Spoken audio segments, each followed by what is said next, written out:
Everyone wants to be successful, admired, and to prove something to the world, but really, it isn't the way to a good life. I mean, of course, it's great to show everyone that they were wrong and things like that, but the truth is, it's not really mature to base our entire well-being on it. Many of you knew it already, but your happiness is not in how other people see you, but in how you see yourself. Society keeps telling you that you can't call yourself a man if you don't make at least 10k a month. They keep telling you that you need success, wealth, and status. They keep telling you that these are the most important things in the world. Well, then what happens when you die?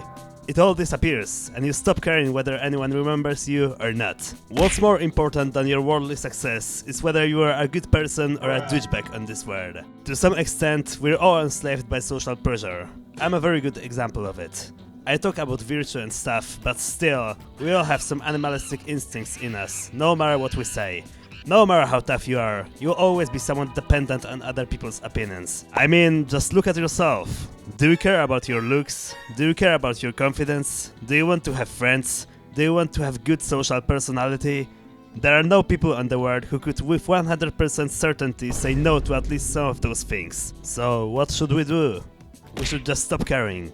We can't completely get rid of our ego caring about others' opinions, but we can make it more quiet. Here's a fun fact. Other people don't really care about you that much. They care more about themselves and their own insecurities. And even if they see you as this weird or lazy or dumb dude, it's only their image of you, and it doesn't define you. Some people may look down upon on me, and what can I say?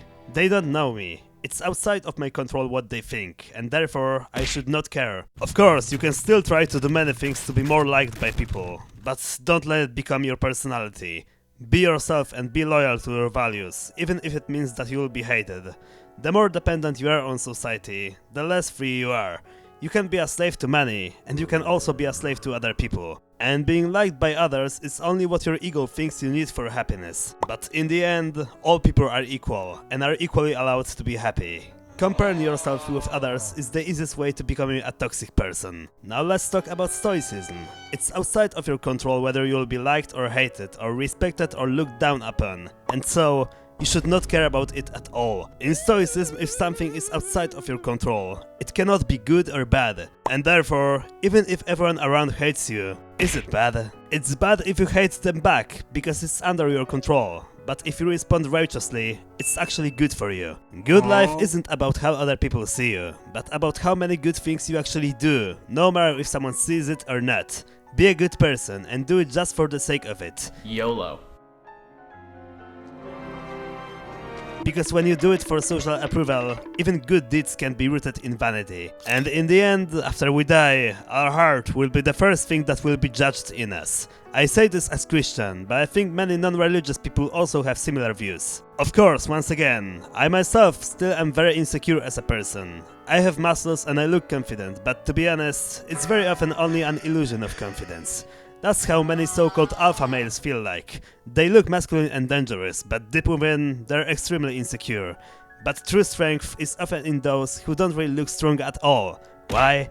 Because they don't care if they are seen as strong or not, and they don't need anyone's approval to be happy. In short, a true Sigma is a Sigma, because he isn't trying to look like a Sigma. If you see this video as valuable, slash that subscribe button into a million pieces. Sure, I shouldn't really care whether you approve what I say or not, but if you do, I still appreciate it. You can also like or comment. Thanks. And as always, my videos are for everyone, but here comes the part with my Christian perspective. If you're not interested, you can skip to the next timestamp. It is your choice. And for those who stay, let's get it. Being persecuted is actually a good thing for us, because through persecution, we see how strong our faith really is.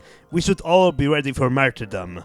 Jesus died for us, and so we need to be ready to die for him, because our body means nothing compared to the heavenly reward he can give us. If we share Christ's suffering, we will also share his glory. If the world hates you, keep in mind that it hated me first. If you belonged to the world, it would love you as its own. As it is, you do not belong to the world, but I have chosen you out of the world. This is why the world hates you. John 15:18-19. Amen. And to everyone watching this, our value as people is not dependent on what we own or on what others think of us. Look at Diogenes, bro had no possessions and lived in a barrel, and yet till this day he is seen as one of the greatest philosophers ever. He just didn't care about what other people thought of him, and he didn't see himself as worse than anyone else. This is freedom. Freedom is when you know that you really have nothing to prove to the society. Freedom is happiness. If you want to learn something more about how success is only an illusionary way to happiness, I think this video is for you. It's about how happiness is more about destroying our desires rather than fulfilling them. Thanks for your time. Growth is our duty. Bye.